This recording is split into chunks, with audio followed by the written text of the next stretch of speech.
யமதர்ம கணக்குப்பா. இப்போ மானிட பேலுக்கு ஆண்டவன் பகவான் கொடுத்ததை அத்தனையும் மூளையை திரிக்கான். கல்வி படிப்பு, அந்த கல்வி படிப்பில் திரித்து பூமி மண்ணை பூரா அழிச்சிட்டான். எப்படி உட்காந்து நாற்காலி சேரில் உட்காந்து என்னப்பா குபேரத்தி நல்லா கேட்டுக்கோ, மண்ணை அழித்து எல்லா கோயில்களையும் போய் உண்டியில் பாவத்தை செஞ்சு போய் சேர்க்கான். அந்த பாவத்தை அமைச்சராக இருக்கிறவங்க பூரா அதை வெளியே எடுத்து 4 மக்களுக்கு நக்க போட போகிறோங்க.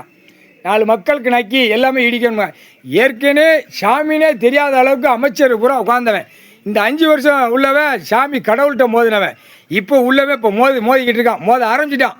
எல்லா கோயிலையுமே நாங்கள் தடவி நாங்கள் எல்லாமே ஏழை எளிய மக்களுக்கு நாங்கள் நக்க போகிறோம்னு கூட சொல்லுதான். இல்லையே கேடுகட்ட வேலை தமிழ்நாட்டில் அமைச்சராக இருக்கிறவன் கொஞ்சம் பொத்தி போடா, வெறிக்காத சாமி பாடா. உனக்கு சாமி தெரியுமா? நீ தமிழ்நாட்டில் முதலமைச்சர் செத்தவனை கும்பிட்டுக்கிட்டு இருக்க. அவன் மாநிலத்தில் பிறந்தவனை செத்தவனை நீ கும்பிடுத. இதுக்கு முன்னாடி ஒருத்தன் கும்பிட்டு அவன் பூரா அழித்து வச்சுட்டு போயிட்டான். இப்போ தெரு வீதியில் கந்தல் கோலமாக கிடக்கான். அதுக்கு முன்னாடி ஆண்டான்லடா 3 கணக்கில் ஆண்டிகளில் 3 கணக்கு என்ன கணக்கு தெரிதாடா? இல்லை மன்னராட்சி. இப்போ தான் ஆதியில் ஆண்ட மன்னராட்சி இப்போ எழுத்து கொண்டு வர்றாரு. உட்கார்றா கேடுகட்ட உரிமை உட்கார்றா அப்படின்னு உட்கார வச்சிருக்காரு சென்னை மெட்ராஸில். உட்கார், புரியுதா இல்லையாடா?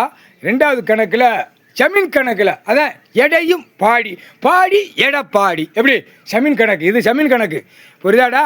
அழிச்சு வச்சுட்டு உட்காந்துருக்கான். இப்போ கழிச்சு பற்றியாச்சு. அடுத்து அரசியல்வாதி ஆட்சி. இப்போ ஆண்டு நச்சு வச்சிருக்கானா, அவனையும் கழிச்சு பற்றி ஓரமாக உட்கார வச்சுட்டார். கடவுளால் தான் முடியும். கடவுள் பூமியில் உட்காந்துருக்காரா, குடும்பம் உட்காந்துருக்கடா. கேடுகட்ட முட்டா கூதிமன்களா இல்லே. இந்த வெயில் தாக்கத்தில் காய்ச்சல் தமிழ்நாடு முழுவதும் வெயில் தாக்கம் கடுமையாக வெப்பத்தை கீழே இறக்குதாரு. ஒழுங்காக பொத்திப்போ சரியா? இல்லை உனக்கு 5 ஓட்டை மானிட பிறவி ஆண்டவன் கொடுத்துருக்காரு. கடைசியாக கழிச்சு போகிறது ஆண்டவன் 108 நரம்பு பாக்ஸ் கொடுத்ததில் கழிச்சு ஓட்டை திருட்டு கழிச்சிட்டு போகிறேடா. அதில் கண்டாரொழி கஞ்சி பழுக்க வச்சு 108 நரம்பு பாக்ஸில் கம்பி பழுக்க வச்சு வானரப்பட தரப்பட சொருகிடுவான்.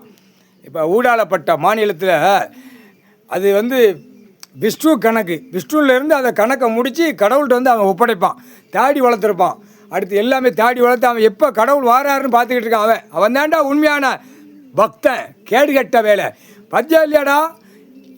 வாழ்க்கத்தி வச்சுருக்கானா, சூலாயுதம் வச்சுருக்கானா, சூலாயுதம் குத்துறது. அதுதான் உண்மையான கணக்கு. கதை அதான் கதை. அது கடவுள் வந்துட்டார், டெண்டரில் வந்துட்டார் அப்படின்னா அவன் தாடி எடுத்துருவான், மொட்டையை அடிச்சிருவான், அந்த வாழ்க்கத்தையே எடுத்துருவான்.